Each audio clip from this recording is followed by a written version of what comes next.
Welcome to Sharp or Square, presented by Hard Rock Bet. We are part of the Volume Podcast Network. This is the show that makes the squares sharper and makes the wise guys pay attention. I am Chad Millman. I am joined, as always, by my co-host, my companion, my compadre, my BFF professional bettor, Simon Hunter. Hello, Simon. Chad, how we doing?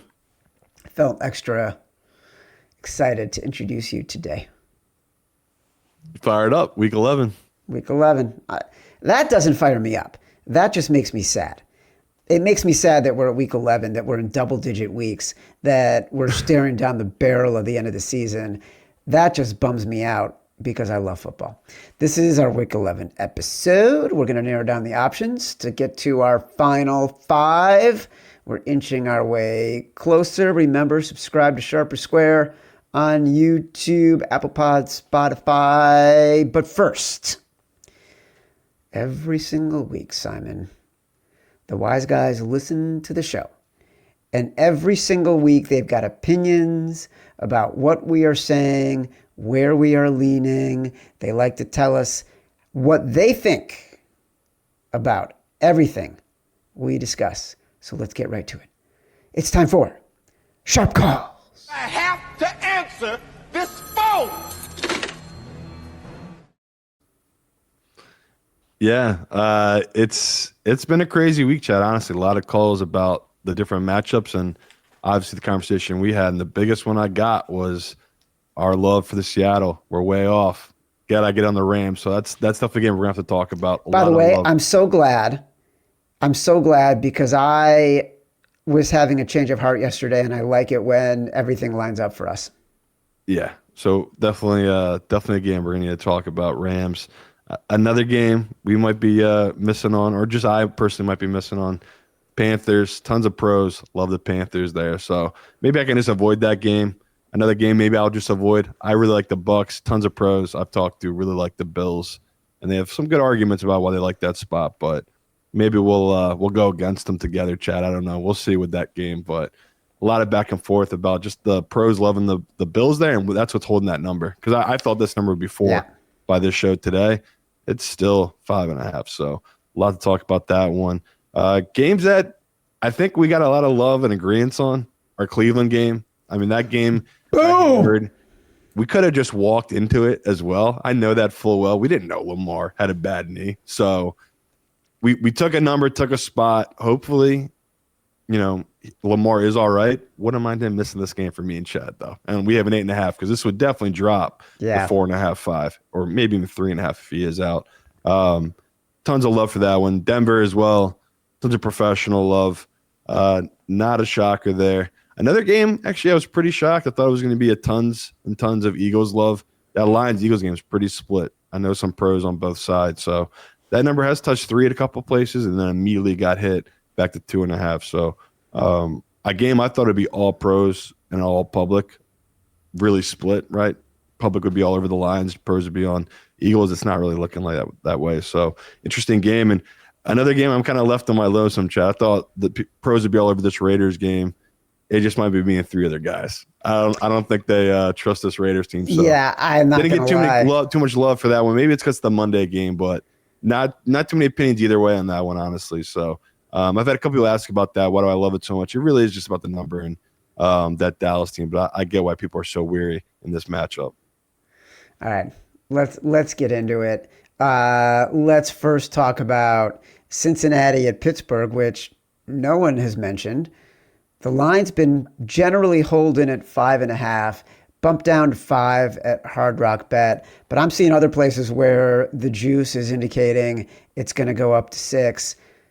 I'm honestly surprised and a little bit disappointed that it hasn't been more aggressively moving to 5 like we're seeing at Hard Rock. Obviously, I bet into it at 5.5. To me, it entirely comes down to the offensive weapons for the Bengals. And I know everyone's going to say everything they want to about the Steelers could be a bounce back spot. Aaron Rodgers played terrible. Maybe the line's deflated a little bit because of how bad the Steelers did against the Chargers. Maybe Aaron Rodgers and Pat Freiermuth and Jalen Warren can get right against a terrible, terrible, terrible Bengals defense. We know how bad the Bengals defense is. We've also seen how good the Bengals offense can be, especially against a suspect defense. And right now, the Steelers secondary is sus. Like, it's just terrible.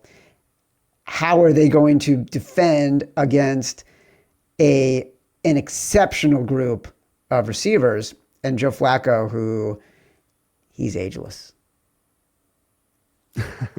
Yeah, and we were both a little weird this one, and we just understand the line. It's another game we just thought would make more sense at 3.5. Like we said, it was just 2 weeks ago. This Bengals team upset and beat this Steelers team, and Steelers are banged up. Like, they're not healthy. They have a bunch of injuries in a bunch of key positions as well. Bengals, like you just said, coming off a bye week. I mean, I thought it was funny. Joe Burrow, who's rushing back, which is really impressive, great for him. But that's not going to fix any of their issues, like this Bengals team. They literally have been scoring more points, averaging more points with Flacco at the helm than Joe. It doesn't matter. He's not the fix. This defense is just atrocious. So I agree with you. The number makes sense. You know, we'll grab it and hope for a backdoor. Maybe Joe will have the lead and the backdoor will come from Rodgers, and we still have a key number above 3, and that will matter for us. But I thought it was interesting looking at Zach Taylor, the head coach. What can we take away from him in these type of situations after a bye week? Is he a good coach? Does he get guys prepared? He is 1-4 against the spread. Yeah, I don't expect anything from Zach Taylor. I mean, Zach Taylor, man, just whew, some people. It's crazy. So I can't blame him. The offense has been good with Flacco, a lot of stuff, but apparently it's just been all matchup based. So the last time they played, Joe Flacco made fun of this Pittsburgh team. He said he didn't even know the Bengals offense. They were just running the same zone scheme over and over again. So I'm looking for reasons to avoid it because I just don't. This number feels so fishy to me. I'm going to join you. I'm going to bet the Bengals, but I have not made this one of my bigger bets this week. I don't know. Something just seems off. I just can't believe we're getting 2 extra free points here on this Bengals team. Like you said, Steelers defense is just as bad as this Bengals defense. So really weird line. Yeah, it's a very strange line. Also, not that it matters one way or the other, Trey Hendrickson doubtful to play this week with that injured hip, even after the bye week.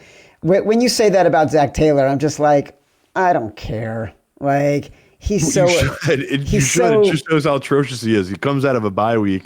He's 1-4 against divisional opponents. But he's also atrocious when they don't have a bye. Like, I'm not betting on Zach Taylor in this game. All right, even more so. I'm betting on Joe Flacco. Joe Burrow... Go ahead. Straight up as a dog in the spot, as an underdog, losing by combined score of 85-23. Yeah, but here's the thing.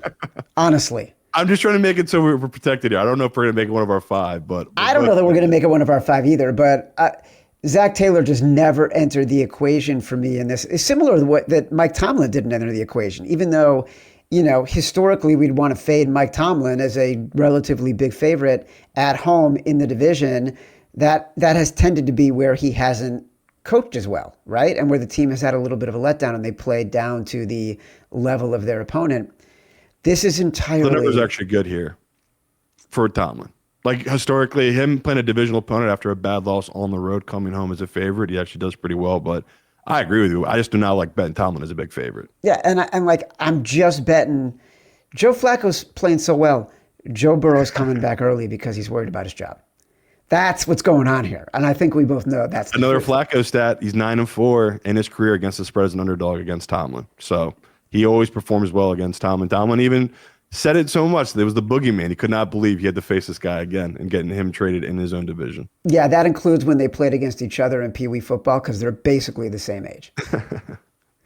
Houston at Tennessee. Simon, we said we were waiting until this number got below 7. It took a minute, but it landed below 7 yesterday, Wednesday afternoon, middle of the afternoon. And it's pretty much 6.5 painted across the board, minus 110. No official word on CJ, but he did not practice. The Texans do not expect him to play this weekend. So this number was moving based on Davis Mills. Jeffrey Simmons is hopeful he will be back. I did bet the Texans at -6.5 because I think they might only have to score one touchdown to cover this number. The defense is so good. That offense is so bad. There's virtually no evidence that this offense can get the ball in the end zone often enough against this defense to cover less than a touchdown to me. Yeah, I'm on it as well. It's the only pause I have for this one is it's tons of pros are on this Titans team. Of course, that's why it moved. No one in the public is betting. Honestly, I thought it moved just because of what you said with CJ. You said CJ, it came out he didn't practice on Wednesday or Tuesday, I believe, because of his concussion. I think that's when it moved to 6.5. It started moving Tuesday night to 6.5 because that's when I bet it. And by Wednesday, it was 6.5 across the board. So, the fact that it's more likely now that CJ's out adds to that.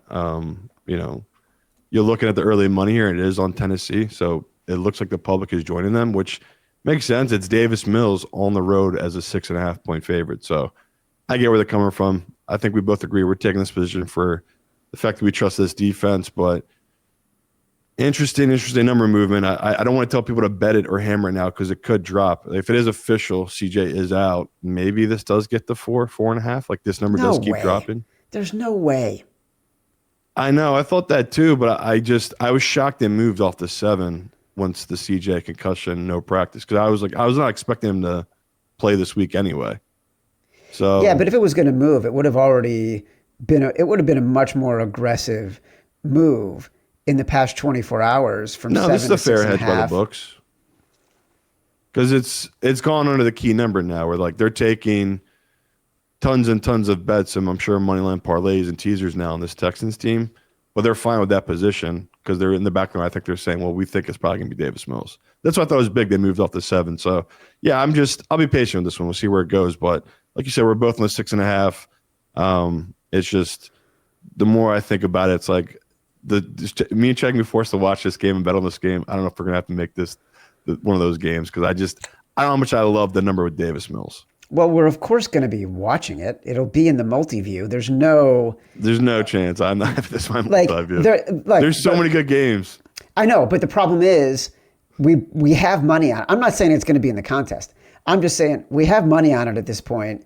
I know that in the early windows, I got 5 screens I can watch on. I'll watch the 5 games that are in the contest and that we have bets on. And I'm going to have a bet on this game. So if I was at home, I'd probably put it on the iPad. I wouldn't even put it on the TV. I think this game will probably be on my laptop. Yeah, that sounds right. We'll see.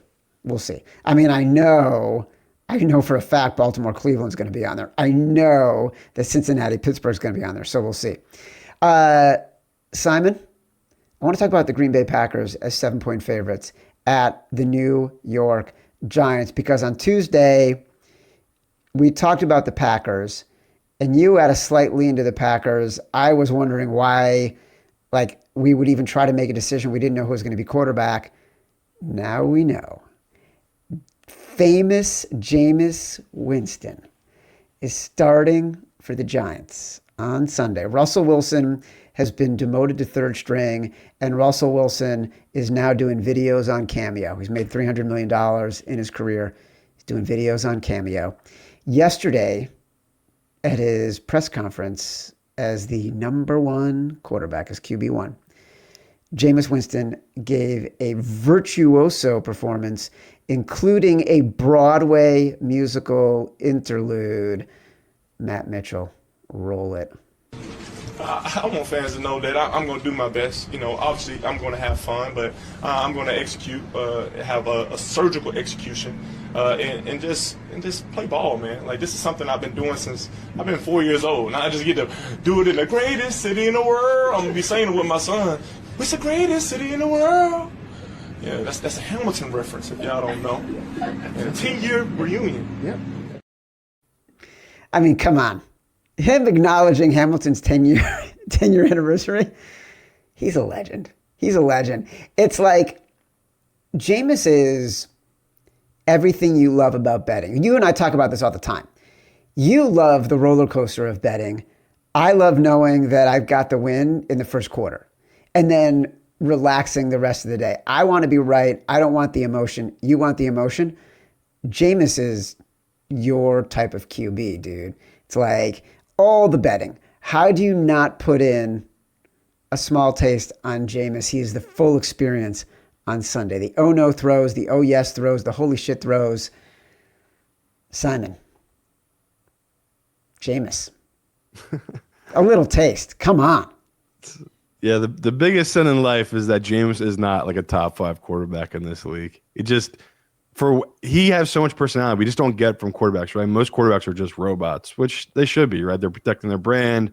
They don't want to say anything that gets put on the the board and used against them, blah, blah, blah. But Jameis is just so free and just not negative and just good vibes. Like, he never says the wrong things. Even when he's talking crazy, it's great. Like, you never know where he's going to go with it. So, yeah, I just thought this was a Green Bay spot. We've talked this year, this Green Bay team, they're on a historical run, right? They're, I think, the first team in like 20 years to be 0-5 as a 7-point favorite against the spread.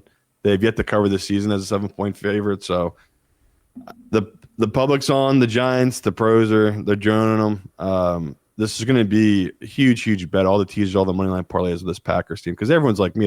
I can't see the Packers losing 3 games in a row. So maybe I'll just avoid it now because, like you said, Jameis could either lose this game by 30 or win this game outright if he has one of those days passing the ball. Yeah. Yeah. Such a wild card. I don't know if he has the weapons, Chad. Like, in other places where he's done stuff, he's actually had guys on the outside that can make plays.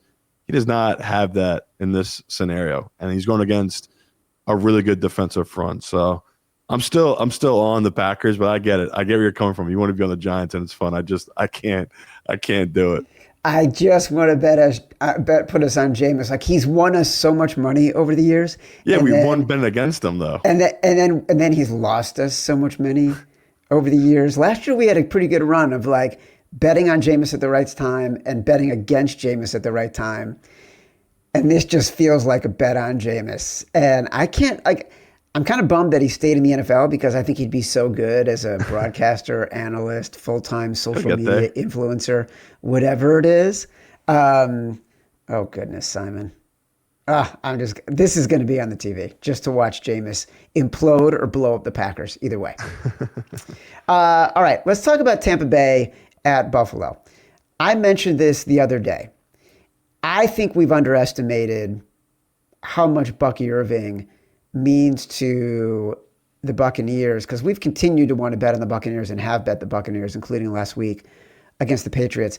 So I looked it up because it's like we believed so much in Baker Ball. Have we leaned too much into that?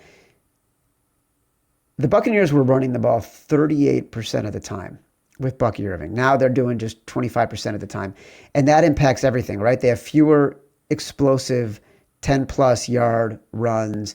But also, it just changes the play action dynamic for Baker. It's much less effective. And I think that's having an impact on the entire game. It's like when you hurt your toe and it hits the whole kinetic chain.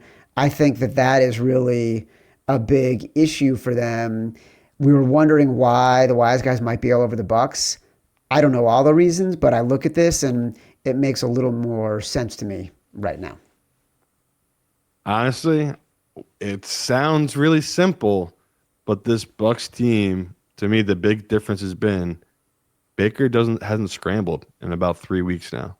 And if you look back, he took a really bad shot in that win against the 49ers. Mm-hmm. He didn't have one rushing attempt against Detroit, not a single rushing attempt against the Saints, and same against New Orleans. And remember all those insane wins early in the year? Yeah. Yep. So maybe that's what we're missing here is he sustained an injury. He doesn't want to be taking hits like that, scrambling outside the pocket, and it's been a difference to their offense. You need that Baker magic for it to work for this team. So, there are some stats too. We talked about this would be a spot ref for Josh Allen. They just got embarrassed on the road as a huge favorite, and it feels like it's a unique spot, right? It's not often Josh Allen goes on the road as a favorite and loses by double digits. And when I looked at it, it's pretty alarming. He's after a loss like that, he's 6-3 against the spread, which isn't that drastic. but he's covering by 11 points per game in those matchups. So he tends to bounce back, Josh Allen, these matchups. And, if they have a game where they score 16 points or less in Josh Allen's career, the following game he's 13-6 against the spread. So we've just seen time and time again he tends to bounce back. I had tons of people send me trend numbers about Baker because they were agreeing with us about our love for Baker. That's why it's like, can we still get there? But I'm just alarmed that he has not run. That was something that really jumped out to me. It's like, is there just something we don't know? Because he's not looked the same since that 49ers game. And I thought, you know what? That's just football, right? You have lows, ups, and downs. He's just not – I thought he'd maybe get right after that bye week, but you saw against New England, he didn't really run the ball. He didn't use his legs like he usually does. So, they're just – those type of things jumped out to me. Obviously, if you want to hear some Baker stats, as a dog, he's 15-4 against the spread in his career. We know Baker is just he covers as a dog. So I don't know what you want to do in this one. It's a unique spot, right? It's Baker off a loss now as a dog on the road. Again, another stat of him as a dog in this exact spot, 17-7 against the spread when he's off a loss. Even better, last 5 seasons, he's 12-3 in this exact spot. Yeah, I want to bet Baker here. I know, I don't know what to do. At 5.5, the number just in my notes. Are we worried about Baker, though? That's what I'm trying to get us here. Well, I like them too. You're making a good point. I did the research yesterday. I think they're a different team, even though without Bucky Irving, we're seeing that in the trends. It could be a combination of the lack of play action and Baker not running the ball because he could be injured. All of that seems to be missing from this Buccaneers team right now. To me, it's not so much a bet on the Bills. It's only going to be a bet on the Bucs and how comfortable can we get on this team. It just feels to me like. So I can't convince you to back Josh Allen here? I gave you the Josh Allen stats. I mean, it just seems like I just don't trust his Bills team either. That's my issue. It's tough. This defense is it's not very good. I know. But if Baker's not Baker, can he really take advantage of and attack him? So it's a hard game for me where it's like I wanted to be on the Bucs. I thought I was going to be on the Bucs Sunday. I thought I was going to be on Tuesday. And I looked into it and I agree. There's something missing with this Bucs team. I really do think it's that rushing ability of Baker. And it's one of those weird games. Scrambling. It's one of those weird games where this would be a smash spot for us on a team that we almost always love to bet. On a quarterback, we always love to bet. And all the stats you just mentioned about Baker back up betting him in this spot. We love him as a dog. He's so good for us as a dog. So I don't know that we know enough yet. I think we need to keep looking into it. I haven't bet this game at all. I've tried to be patient. I've been trying to work people. Honestly, it's what I do. And I can't get anything. I can't get anything about if he's had an injury, if he's been resting on injury, because they haven't put anything on the injury report either. So nothing's come out. So I don't know. But when someone brought that up, I looked at it, I go, oh my God, I've not even noticed that. I've not even noticed because he gets sacked so much. In my mind, I thought he's been running and scrambling, but he hasn't. He hasn't gained a yard in 3 games. That's so weird. And now that you think about it, like especially against the Patriots, there were a couple times where the pocket just cratered that would have been he had the lane, he had the opening. Baker escapes and he didn't. He sort of just collapsed in the pocket. That's interesting. We got to keep talking about this one. I don't think we can commit to it one way or the other yet. We're going to have to do some more diligence on this one. I know we want to bet it one way or the other. And I think we got to be smart. I love the game. I'm going to be watching it. I want to have money on it, but we got to be patient. Right now I do have money on the Bucs, but if I need to, I'll buy it out of that position. We just got to be thoughtful. That's all we can do. I want to bring up the Chargers and the Jags. We talked about the Jags the other day at +3. At Hard Rock, it's moved down to 2.5. So we're seeing professionals come in on the Jags. I really left it in only because isn't this our week to fade the Chargers, right? Where normally we'd want to say, oh my God, the Chargers looked great last week. Let's bet them. But then we know we really should fade them. We talked about liking the Jags. I just wanted to know from your opinion, are you feeling strongly about the Jags? I am not feeling strongly about the Jags, but I could understand if you did, and I would be persuadable. You know why, Simon? You know why? I'm agreeable. I think we both agree it's just about the number, right? Like at the 3, I think we both kind of like taking the Jags of the dog here, but I just maybe it's just the Trevor Lawrence thing. I hate having money on him, and I don't trust him. So at the 3, I like it, but at 2.5, there's no way I'm going to make people invest money into this game. And the Herbert side, I know a couple of pros who've taken position on them in this game because they like the match for them in the sense that this Jaguars defense went through an absolute ringer the week before. Historically, these defenses fail the next week, right? If you have a defense that gives up 20 points or more, it's never good the following week. And even more so, a team like that, how do they react to it? A first-year head coach, how does he react to giving up 29 points in the fourth quarter of Davis Mills the week before, Chad? So we have a lot of stuff we're betting into here, situationally, that I don't love. And when you dive into all the trends and everything like that, it's historically a terrible spot for Trevor Lawrence. And what isn't a terrible spot for right, Trevor because his whole career's been that way. So yeah. I'm just very uneasy about it. But I think we both agree it's like this is usually where we go against the Chargers, but the Joe Alt thing's kind of making it fuzzy for me. Where it's like it's making me love the Jaguars. I'm trying to talk myself out of it. There's other games I should have my money in.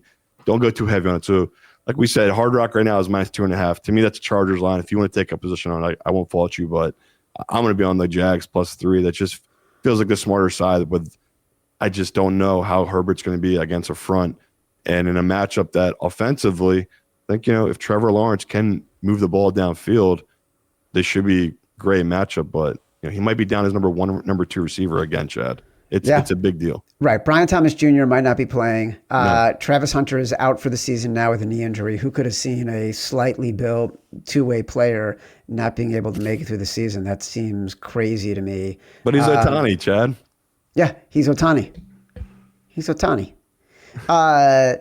There is a lot of social media sleuthing going on, a lot of memes on Twitter of Liam Cohn just looking as disgusted as we are by Trevor Lawrence, and the chatter that I like. Sometimes, obviously, what you see on social media is beyond the pale of irresponsible. But back in the day, before social media, there was something called the National Enquirer. The National Enquirer did two things. The National Enquirer told the world every single week of the existence of aliens and that they were going to attack the United States. And every single week, it broke what seemed to be an outrageous story about some sex scandal in politics that inevitably, within 18 months, turned out to be true. The number of politicians whose careers have been derailed by the National Enquirer is immense. The internet, for all its failings, sometimes is right. And you got to wonder if all the rumblings about Liam Cohn just not being able to move on with Trevor Lawrence starts to become a reality. Is there a little bit of truth in the memes? That's what I'm asking. Again, it's just year one, so I can't overreact too much to it. If Trevor Lawrence doesn't grow and improve this offseason and this offense, and next year is still doing these mistakes, I could see ownership taking Liam's side over Trevor Lawrence's side. Like, they've given Trevor enough time and years. You've seen his offense; it works, in my opinion. Like the run blocking, all of it. I think the offensive scheme works. I just don't know if the quarterback is the right piece. I wonder if he'd rather have Mac Jones right now. Don't hate that. Get him on the cheap. Right? He had him. They had him, and he left. Maybe he'd be the better option for this offense. Hey, listen. We're talking about Mac Jones. He's a quarterback in the NFC West. The two top teams in the NFC West are the Seattle Seahawks and the Los Angeles Rams. Simon, we're going to have a deep conversation about this one because the Los Angeles Rams are going to be our Brass Balls Bet of the Week, presented by Hard Rock Bet. You know what it takes? It takes brass balls. I know we had a long conversation on Tuesday about Seattle, And I think we both have sort of come to the conclusion that we like the Rams here. For me, it was about some of the research I did on the matchups and the schemes, despite Seattle's defensive prowess and how the Rams can take advantage of that. You got a lot of blowback from the wise guys, and this one might be, I'm not going to say bullying you, but effectively debating you, positioning you, changing your mind, moving you off your opinion. Tell me what you heard, why it changed for you. I will share with you some of what I've researched and why it changed for me. But we both came to that independently. Yeah, I just honestly, my motto like Seattle, and I like Seattle just the way they've been playing. I thought this would be a great matchup for them. But like you said, the more you dive into it, there's some weaknesses with the Seattle defense that we know the Rams will exploit. And it's a unique game and a matchup. And I'm happy we have such strong opinions on it because it is probably the best game of the week. And early in the week, I was like, am I really going to bet heavy on one side or the other in this game? Because it's such two really good teams. I mean, I think Evan had this amazing stat. It's the first time in NFL history we've had two teams match up week 10 or later that are both 77% against the spread and straight up matched up this late. So it's really unique where it's like two teams bettors have loved, profited off heavily this season. Got to pick a spot now. I thought most books would be split. It's honestly really heavy, the money towards this Rams side. And we've seen some 3.5s pop up. So if you do like the Rams, I would grab it now. I do think it could get the 3.5 by game time just because so much professional money is coming to the Rams here. And it's really about McVay, right? In his career against Seattle, he's just done so well. And it's we always saw these divisional teams, these matchups. Certain teams just know how to play against certain defenses. And it doesn't matter that they had a regime change for Seattle. He still owned them since that change. So just McVay in his career, 12-5 against the spread against Seattle. And since 2019, he's 11-2 against the spread. So it's just interesting. McVay has just dominated this franchise for so long now. And with Stafford, I was like, okay, is there a bump with the Stafford? Because this is by far the best quarterback he's had in that run. He's 5-0 straight up, 4-1 against the spread against Seattle, covering by almost 7 points per game. So Stafford has just dominated this matchup. And, you know, I agree with you. I probably overrated this Seattle defense a little too much because they really have not faced a juggernaut path of quarterbacks. They've had an easy kind of go here. So I think this will be a true test for them. We're getting a great number with a Rams team that's just playing insanely well. One last amazing stat I saw Evan post. Again, I love stupid stats like this because it's just, when you really look into it, it's actually pretty smart. Since 2024, when the Rams have 7 games and they commit 3 penalties or less in those 7 games, the following game, they're 7-0 against the spread in that matchup. They had 0 penalties last week. Why is that smart, though? What is that telling you? What's the correlation there? That they're just playing sound football, which is like, you see all these other teams are super sloppy, right? Like that, we joke, that Raiders game, the Raiders had 9 penalties. You don't really win games like that, especially when you only score 7 points. The flip side, the Rams are putting up 35 points and against a divisional opponent having 0 penalties on the road. That's just really impressive to me. It just shows when McVay, you know, he gets these guys playing at a high level and they're in sync like this, they just keep it rolling. So I just love that stat because it just shows this team is just totally in tune right now with everything. And, you know, like we've been saying, the Rams, fluky loss against that Eagles team. And, you know, they could easily be the number 1 seed right now in the NFC. They've been playing like the best for sure. So a couple other things to keep in mind. You just mentioned the money coming in on the Rams. The public is all over Seattle. Like, this is a pros Joe's game. They are the public dog here. That's number 1. Number 2, you mentioned some softness in the Seahawks defense. Where they are worst, and they're not bad at much, but where they are worst is defending against tight ends. And all of a sudden, the Los Angeles Rams have become the highest tight end usage team in the NFL. They're going 4 deep sometimes on tight ends. So we've been seeing that, and it's super exciting to watch, but it's also devastating if you've bet against the Rams. I don't want to be on the other side of the Rams and 13 personnel and Matthew Stafford against a team that has not been playing very well against tight ends. And in a game where something small like that is what the difference is going to be, right? It's going to be, a tie game late and the Rams have the ball with 90 seconds left from their own 20-yard line, and Matthew Stafford finds Parkinson down the seam for 35 yards and gets him into field goal range. Like, that could easily happen, and that weakness could be the difference in the game. And I don't mind fading the public in this spot. Agreeing. Davante Adams has not practiced this week, but he got interviewed and he basically said, like, I'm going to be out there. I'm going to be playing. I'm not going to miss this game. So don't be worried if Davante doesn't practice all week. I think he'll still play. Even I believe he has a bad hip, but I believe he'll still play. Los Angeles Rams, Brass Balls, Bet of the Week, presented by Hard Rock Bet. Speaking of receivers who are injured and their status being questionable or debated, the San Francisco 49ers are at Arizona. Arizona is a 3-point dog. We liked Arizona on Tuesday. It was at 2.5. We wanted it to get to 3. It did get to 3. I don't know about you. I betted at 3. Marvin Harrison Jr. is out with an appendectomy.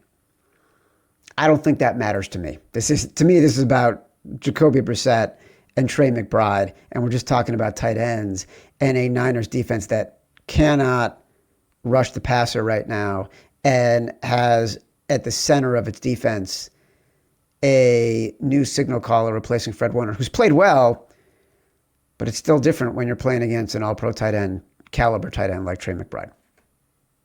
Yeah, I'm with you on the Cardinals. It's another game, though, just like the Jags, where I'm just betting this number. I don't really feel that great about. So you might have more opinions on this one than me. I simply just took this number. Obviously, Harris news sucks. Like that, as much as you want to downplay it, he is their number one. He's a big, big target who, with Brissett, seemed like he's been playing pretty well. So not ideal. But like you said, we're just playing the number here in the matchup. And I can't have this 49ers team catching more than 3 points against anybody, let alone a divisional foe that can move the ball offensively. Like you said, train wreck start to that game against Seattle. They fought, played well throughout the game, and moved the ball pretty well. So it's a good number, but man, is this a gross game. Do you want to hear my appendectomy story? Not really. The story's about how I was trying to close the NFL preview at ESPN the magazine, and I wasn't feeling well.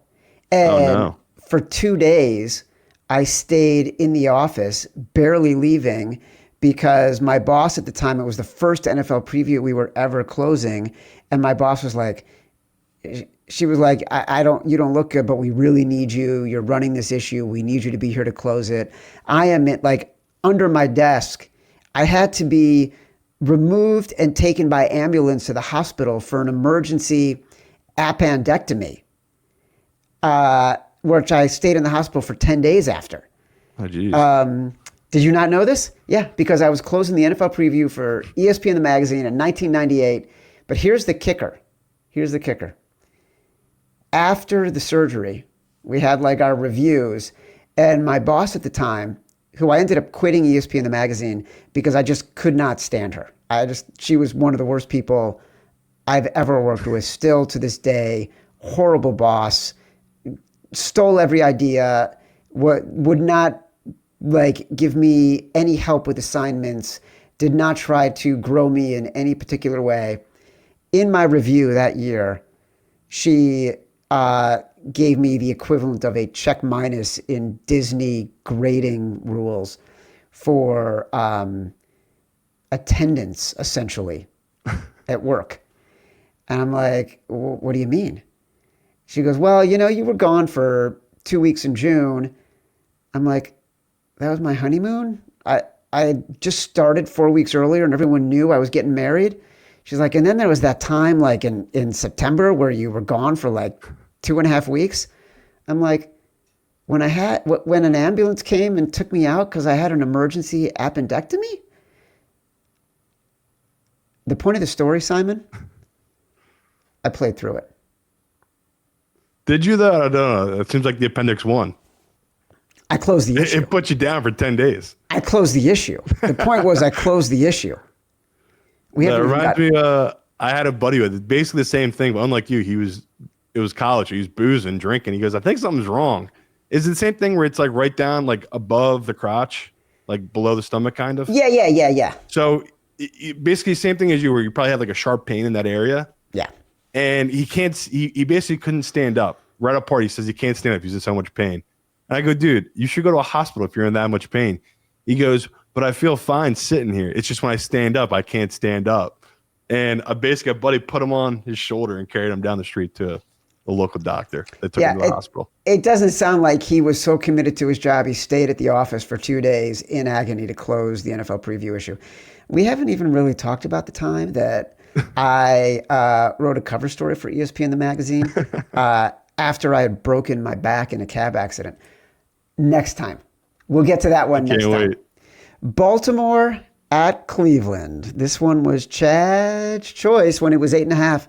The number at Hard Rock is now down to 7.5. You mentioned there's some lingering news or news about a knee issue with Lamar Jackson, but we were all over this before. I'm glad to hear that the wise guys are into it too. Give me some feedback on what they were telling you. I have some thoughts on a very specific point that you and I discussed about this game the other day, but tell me what the wise guys were telling you and how you're feeling about this 48 hours later. Well, like I said, it feels like, not that we looked into it, but it's just a spot we both loved. I feel like most of them knew something was up with Lamar, that he was a little banged up from that game, and they were taking position on it because their view of it, if you're already getting a banged up Lamar and he does play, you're handicapping him because he's not going to have the same rushing ability against one of the best defensive lines in all of football. So the early line move hasn't shocked me. I'm shocked, though, it has stuck at 7.5. I thought this would be just like that Houston-Tennessee line where the books would hedge a little bit, right? Move it down to 7, maybe 6.5, just in case Lamar is out in this game. So they must be pretty positive, confident that Lamar does play, which I don't know how you can trust the Ravens right now. Like, I just, anything Harbaugh says to me is just, I don't believe any of it now. Like, I'll believe it come Friday practice if he's with the first team, and that's reported by reporters, not the team itself. So yeah, it's I'm so glad we got the early line on Cleveland, but it's a tough game to try to handicap now because we really don't know. If it's not Lamar, I mean, we're elated. I would tell people to bet it now if you really think that. But I do think Lamar plays. He's such a competitor. He's missed so much time. Unless he's really, really banged up and he can't move, I can't see him missing this one. But for us, I want him to play. Like a banged up Lamar, I mean, it's a great, great matchup for Myles Garrett and the boys. And just dive into this game more. We talked a little bit about it. I'm not putting so much faith in Dylan Gabriel. I still think he's got issues. But I do think this Cleveland team better run the ball against this Ravens team that I don't think has fixed all of their issues. So still love the number, still love the matchup. It's just, what will this number end up being? Hopefully people grab the 8.5 when you gave it out. How do you feel about betting it at 7.5? I still bet it just because it's just the unknown of Lamar. I don't want people to go too crazy because if it does come back, this will definitely get back to 8, I think, 8.5. Unless the professionals really keep this down. I can't see it happen. It's just going to be so much public money on this Ravens team. They're just one of the most beloved teams in football right now, especially by the betting public. They've just exactly what everyone predicted it to happen with them has happened. Lamar, even before he came back, even the backup, they've won and covered, it feels like 3 games in a row here, and they've totally flipped that division. Even with a losing record, they're the big odds-on favorite to win that division. So it's just I don't want people to invest too much here into this number just in case he does come back. But how can you not throw a little on if you did miss the 8.5? Throw a little here on the 7.5 on this Browns team just in case it is no Lamar, and this does move by another 3 or 4 points. We talked the other day about how much better the Browns are at home than on the road, so I did do a little research on it.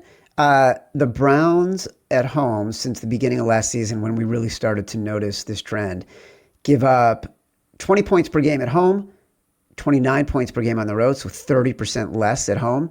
They also give up 30% fewer rushing yards at home than on the road, 95 versus 139. They also give up like 10% fewer passing yards, but being at home does make a difference.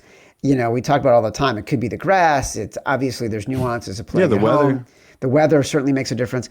I also think like the noise, those fans are still rabid, and I think the dog pound matters. I just do. Like that, it makes a difference for that team, and I think the fans know it. So I like the I like the Browns. They were Chad's choice, presented by Hard Rock Bet. Speaking of, let's do a quick message from our friends at Hard Rock Bet. Today's show is brought to you by our new presenting sponsor, Hard Rock Bet. It's that time of year when every day feels like a big game day. You've got pro football, college football, NBA, college hoops, hockey. It's all happening, and on Hard Rock Bet, there's always something to bet on. If you haven't tried your first bet on Hard Rock Bet yet, there's still time for you to get $150 in bonus bets if you win. Just place a $5 bet, and if it hits, you get not only your winnings, but $150 in extra bonus bets. And if you're not sure what to place your first bet on, check out the Hard Rock Bet Stats Hub. It's loaded with trends, streaks, and stats to help guide your picks. Numbers don't lie, and neither does the data in there. Here's one that stood out to me. Green Bay's Josh Jacobs has scored a touchdown in 13 straight games against NFC opponents. Check out the Stats Hub now. Get the edge and bet with confidence. The Hard Rock Bet Sportsbook app is the only legal sportsbook for whenever you're in Florida. And it's also live in Arizona, Ohio, New Jersey, Indiana, Tennessee, Virginia, Illinois, and Colorado. Coming soon to more states too. Plus, Hard Rock Bet offers new promos every single day. So whenever you're listening, just open the app and check out what you've got any day of the week. Download the Hard Rock Bet app and make your first deposit. All right. Kansas City at Denver. Denver is now 3.5 at Hard Rock. There's still a bunch of 4s out there as well. This was almost your Simon Says. We heard about it on Sharp Calls. J.K. Dobbins probably not playing because of a foot injury. He may end up going on injured reserve. They've been very mum about it. Are you still there? Still on it. I'm definitely leaking a little confidence here because I thought this would be all pros on this Broncos team, but I just don't think guys trust Bo Nix. But it's I don't think so either. Yeah, I mean that's fair. He's regressed in a lot of ways, but I'm glad I saw a good Sean Payton stat that gives me a little confidence at least. This is a good Sean Payton game where basically if his teams only convert one red zone trip in 2 consecutive games in his career, they are 14-2 straight up in that third game, 5-1 against the spread in his career. So take what you want from that. It really looks like it's the type of thing where he just gets his offenses to bounce back. It's situationally after it's been a rough go. Like I'll be the first to admit that Denver's game was atrocious. They should have won that game by 20 points or more, and just Bo Nix gave them nothing, and they didn't trust him. Like they just were not letting him throw at certain points because they just did not trust him putting the ball downfield. So, this is just an interesting spot. So just like the fact that in the last decade, Sean Payton's 7-0 in this spot. With the Broncos, he's 2-0 straight up and against the spread in this exact spot where he's basically had a really struggling offense and they bounced back in these games. So I don't know about you. It's just the Mahomes factor because Mahomes I looked at it, historically dominates the Broncos in these games. He's been just great divisionally on the road. But I can't get over the fact how bad the Broncos have been his whole career. He's been on the Chiefs. So it's like, I know Bo Nix is no different than those quarterbacks.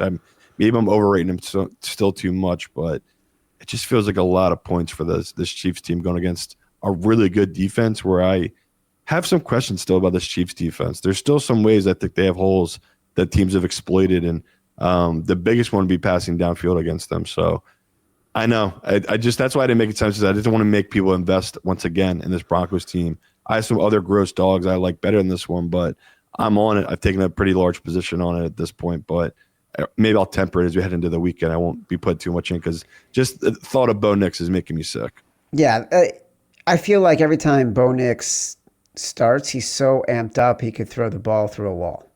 And they miss so many opportunities in those first 15 scripted where Sean Payton and a lot of coaches are at their best, and it's usually calming for most quarterbacks. And Bo Nix looked like he's, ready to jump out of the stadium.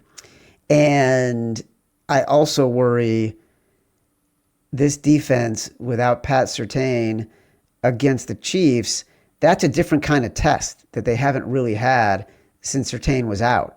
And so it's a much more difficult proposition for them. We don't love betting Mahomes as a favorite of more than 3. I get it. I like Peyton in this spot. I get it. I agree with you. We should say, though, it is Chiefs off a bye, which we have in the past we just automatically bet it. Right. But It's true. I know.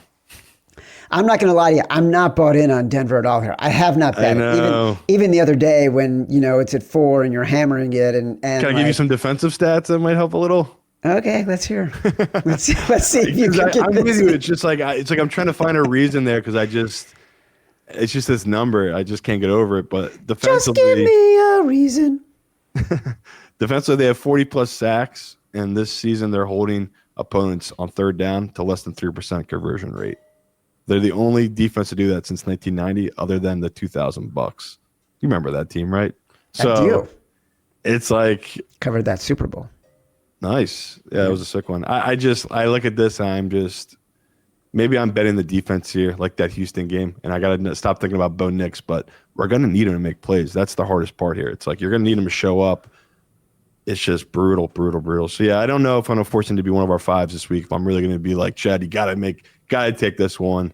If it was 4.5, I probably could have got you there, but like you said, the 4s have come back down. The 3.5 feels like it's going to be at, so I do like the Broncos, but there's other dogs I like better this week. Detroit at Philadelphia. You turned me around on this the other day. I bet the Eagles at 2.5. That is where the number is right now. It's not the best of the number, but it's still below 3. I still liked it. I reran my model because, I got a model. I worked on it during the offseason with my intern from Harvard's stats department. Not even kidding. And I think if you can give me a good team that came off of a tight win against a good team that just had a big win, I'm still going to get value on the good team off of the tight win. So I started to come around on the Eagles. You're saying from the wise guys that it seemed like it was split, but you kind of had me buy into the Eagles the other day when I think I was starting to lean towards the Lions. Yeah, the hesitation I feel like is a lot of the wise guys are taking positions on the Lions because of all those crazy numbers and trends about Goff in prime time at night and how good him and Campbell have been. They're like covering machines. I think they're like something like 25-8 against the spread. It's just something insane in these night games. And then you factor in a stat we gave out earlier in the year, right? When they blow teams out, they cover at an insane rate. They're like a 70% cover rate after they win by 7 points or more the following game. So we know all this. We know what we're walking into. This is a really good team, the Lions. Like we said, it's about the number. So still like it. I mean, we talked on Tuesday. There was a couple of 1.5s out there. Yeah. I feel like as soon as the show was posted, they were gone, right? That got immediately up to 2.5 at basically every book. And we moved Hard Rock was the last one, though. Hard Rock held at the 2 for a while, and they did eventually move to a 3 and then immediately went down to it. So there is a ton of resistance at the 3, I feel like, for professionals here with the Lions, which I do get. And matchup-wise, like I said, I don't know if the books are accounting for how good this defensive line now is for this Eagles team with the upgrade to the position. Because for about 4 weeks there, we had just 2 or 3 guys. We had no rotation. So you saw last week having guys sub in and out, it's just fresh legs is such a huge deal with these defensive fronts, how hard these guys run and work. And the biggest thing, I guess, would be, Eagles are on a short week, right? They traveled, from Green Bay to this game home, I guess. But to me, it's the same with the Lions. They were on the road against Washington. And historically, actually, Goff isn't great on back-to-back road games that are both outdoors, which, again, I know it's stupid stats, but all the stats for him are really dominant indoors. Like, it's insane. So we got to grasp the straws we can, people. He is a different and not as good outdoors. And matchup-wise, I just keep going back to this Eagles offense. As much as they've struggled, this Detroit team has so many injuries. Like, this is the exact type of defense you'd want to face if you're an Eagles team that needs to get right. So I expect after a week filled with drama, I don't know if you saw all the A.J. Brown stuff once again, but basically was for the first time honest, which felt good to hear what actually is going on rather than like these news reporters dictating how he's feeling through his Instagram, which is just shows the level of sports media reporting right now, if that's what we're going off of. Don't impugn the media. This isn't about how bad the media is, although if you watch, social media, boy, they ask a lot of stupid questions in open locker rooms and press conferences. Yeah, there you go, Chad. So he basically said it's him and Jalen have no issues. Jalen's playing well. He's doing what's being asked of him. He's got no problems with the OC. He's doing what's being asked of him. So that leaves one person he's got issues with, and that's a big deal. It's Sirianni. So we'll see what happens. Basically, that it came out that Sirianni had a call on that fourth down play, and Hurts and AJ went rogue and just said, it's going to you no matter what. Go deep. So there's a ton of drama right now. You mean a couple weeks ago against the Bucs, was it? Is that what you're talking about? No, last week. Last week? I don't remember the play. It was fourth down for our lives. The Eagles should have either punted or kicked a field goal against Green Bay, and they went for it. You don't remember this? It was like 4th and 11 or something crazy. Maybe I went to bed at this point.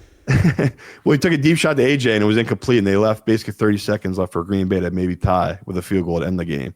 So it was just, people were like, what the hell? Why would Sirianni call that play? And he basically was just like, I didn't call that. They checked out of it. So there is a ton of drama, and I get why people are freaking out about this Eagles team, but just look at the matchup on the field. I just love this matchup for this Eagles team, and the public's playing into it a little bit. Like you said, the Lions, they're getting all the money, all the tickets right now. They are heavily a public dog, and the line is moving against them. Like I said, it's hit 3 at a couple of books. So if it touches 3 come Sunday, I will feel much better about our Eagles position, because that means some real pro money is coming again on the 2.5, which most people listening, that's what they're taking on, because right now all the pro money came in on the 1.5. So love the Eagles here, but obviously, like Chad said, we wish we gave out the best of the number. You know what? One team I don't worry about when there's a lot of drama? Who? The Eagles. There's always drama. Like, there has been That's drama. true. I think Nick Sirianni attracts the drama. I think people want to like him, not like him. I don't think he cares. I think he says whatever is on his mind. I think he likes to be partly trolling and enjoys it. And I think the Eagles have the kind of personality that the Bears had in the 80s and the Cowboys had in the 90s. Like, they're just these teams where there's big personalities, a huge amount of talent, and there's always going to be some kind of turmoil in that locker room. And I don't think it matters. Like, I just don't. Like, it's all noise to me. And it's fun fodder. Is, Chad? What's that? Sirianni, he is John Madden. So they put up the stat, the only other quarterback to have more wins through the first 5 seasons in NFL history, percentage-wise, John Madden. And I thought about that comparison. It feels so right. That man joined a team of crazy drama, Raiders team, just head cases, and no one took him serious for about 5 years, even though he was leading the league in win percentage. So I'm one of those people. I hated Sirianni. I just hated the way he handled the media, the way he talks to the fans, all of that. But all he does is win, and you got to respect it. And like you said, he seems like he thrives when there's tons of in-house drama. So you're right. Maybe I'm overreacting too much. There's so much in Philly right now. I can't get over how bad it is. Yeah, I mean, you're in the middle of the white noise. You can't get away from it. Whereas, like, I'm just seeing it as funny, and it's the same story every single week and every single year with this team. And this team, honestly, I know they're not being nearly as effective, but there's something about their lack of effectiveness that, to me, I'm only watching Jalen Hurts. And Jalen Hurts, when he's on the field, doesn't seem bothered by the lack of effectiveness. He has in the past. This year, it seems like the lack of effectiveness is almost by choice, where he's just making the right calls and doing the right things and doing what needs to be won and not trying to do things to make sort of dramatic plays, for lack of a better term. And so I'm only watching him, and he's unbothered. It's fair. But like last year, I had a sneaky, I guess it was sneaky because I gave him out heading the year, but I was just all in on that Eagles team to win Super Bowl, where this year I just have so many questions, where last year I did not. Like, I had one big question, and it was about that defense. And after the bye week, they got it right. The Eagles, after their bye week, the defense looked amazing, but the offense left a lot to the imagination. So yeah, this is like I said, this is a perfect spot for this Eagles offense to get right against a banged up Lions defense. Let's talk about that crazy Las Vegas Raiders plus 3.5, Simon says, against the Dallas Cowboys on Monday night.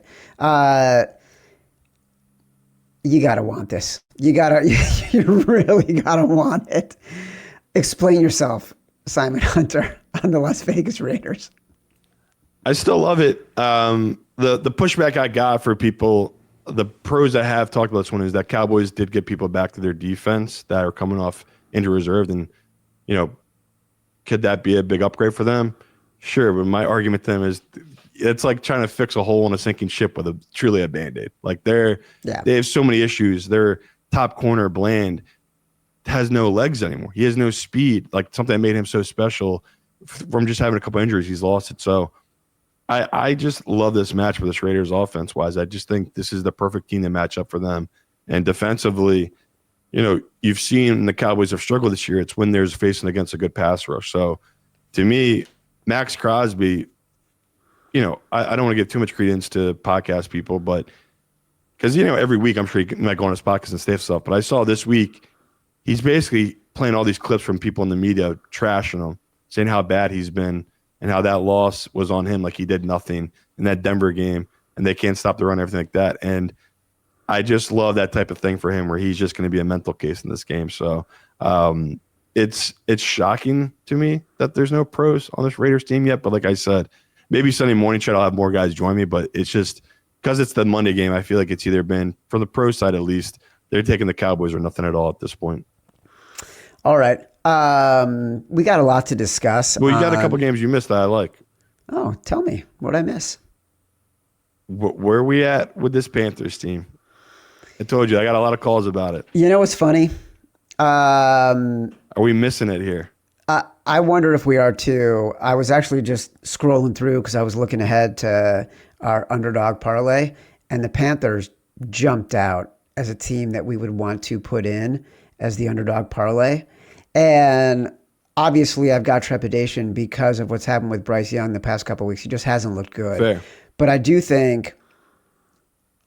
think there's much more systemic issues with the Falcons than with the Panthers. To be catching 3.5, I feel like we both agree on that. So many points for a Falcons team that has so many issues. Speaking of social media, there was a clip the other day, I think I saw it yesterday, on the X platform where Michael Penix was asked about, who he leans on for support when things aren't going well and who gives him advice. He talked about his fiance and his high school coach. The people he didn't mention in his ears, sort of that are helping coach him up, Raheem Morris and Zach Robinson, his offensive coordinator and his head coach. And I do think we're seeing some of this on the field where his performance has not been where it should be, but how much of that is on the coaching and how much of that is on the play calling. So I do think that there's probably, for lack of a better term, better vibes in Carolina. I just don't know. I guess at the hook, yeah, we're taking Carolina. That's really what it is. Yeah, and we didn't really even talk about, which was a mistake on my part. Atlanta is coming off an overtime game in an international. This has never happened in the history of football. Usually, it's happened 5 times. All those teams had bye weeks. This is the first time ever a team has played an overtime game internationally and come home to play the game. So there's that part of it, and the Penix part. Like we said, it's just inconsistent, and that's a lot of points for him to be catching in a divisional matchup where the Panthers have surprisingly owned the Falcons these last few times they've played. So, yeah, I just want to make sure I brought this one up. Just don't want people to be shocked if we do end up taking this one on Sunday. It's a game I'm betting into. I like the Panthers here, and it's definitely was a miss on my part. I should trust my model, which had it at 2.5. I couldn't get what the books are doing here, hanging this number, but I do think this comes down to 3 as more professionals come in and bet this Panthers side. So, all right. I'm into that. Because to be honest, I think we were struggling to find 5 that we loved, not even like agreed on, just like 5 games that we were really in love with. So I could see that. And then before we go, I'm just going to throw out 2 games. I'm line moving while we're doing the show live. Tampa has moved to +6 at a couple books. Jesus. So, yep, that's happening as we speak. And the Bears are shifting to 2.5. So, yeah. We've talked about it a little bit. We both, I feel like we're trying not to, but we both are liking on the Bears at +3. That's just. And this was at 3.5. This was at 3.5, by the way, last night. So, it to me, it's about maybe the there's number. Some injury news we don't know because we're doing the show right now, but it's 2.5 everywhere now. I do not like the Bears at 2.5. No. I like the Vikings. I'm bringing it up for people if they want to grab the Bears. I'd grab the 3 if you can before it moves. That game was at 3.5. All right. Well, the Vikings at 2.5 might be an interesting play on Sunday. Okay. I keep thinking about the Bears keep coming back against really bad teams, but like, Well, Caleb against the NFC North, right? can I invest in JJ McCarthy? That's just it's a really tricky one. Caleb But I has do one like win in his career, right? Against Yeah. NFC North. And it was I do that like Carolina Green Bay game plus end of the 2.5. year. All right, so let's take a pause here for a sec because I want to recap.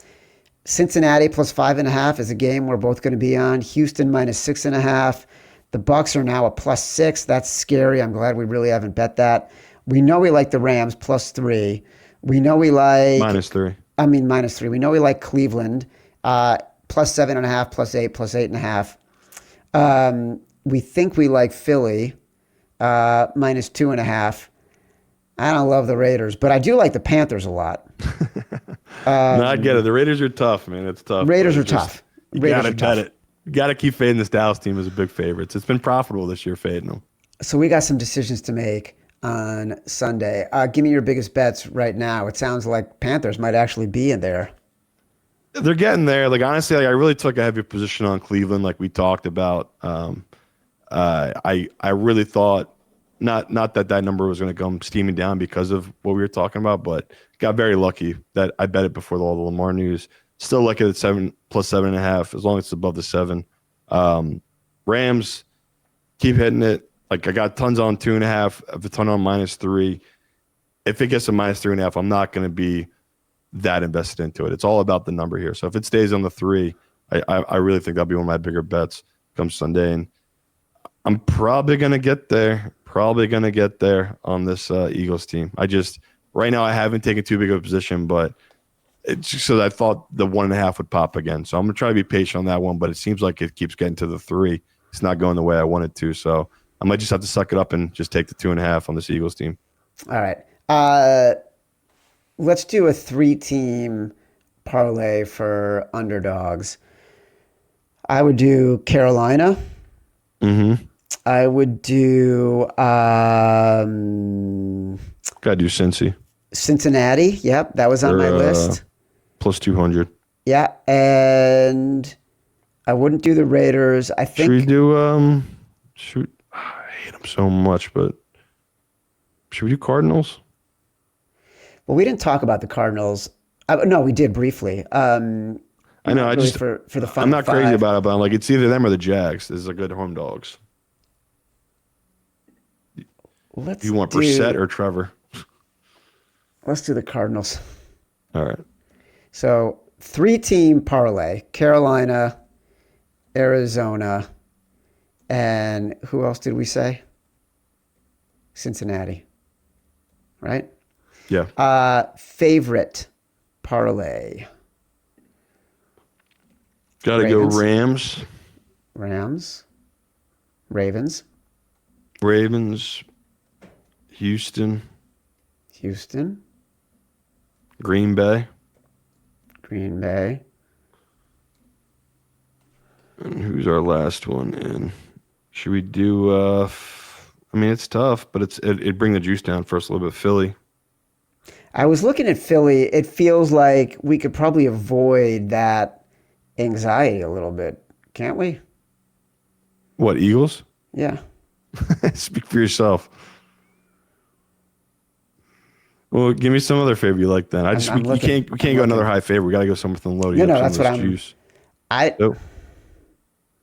Who? I'm thinking about Minnesota. Minnesota is. I mean, you hate Minnesota.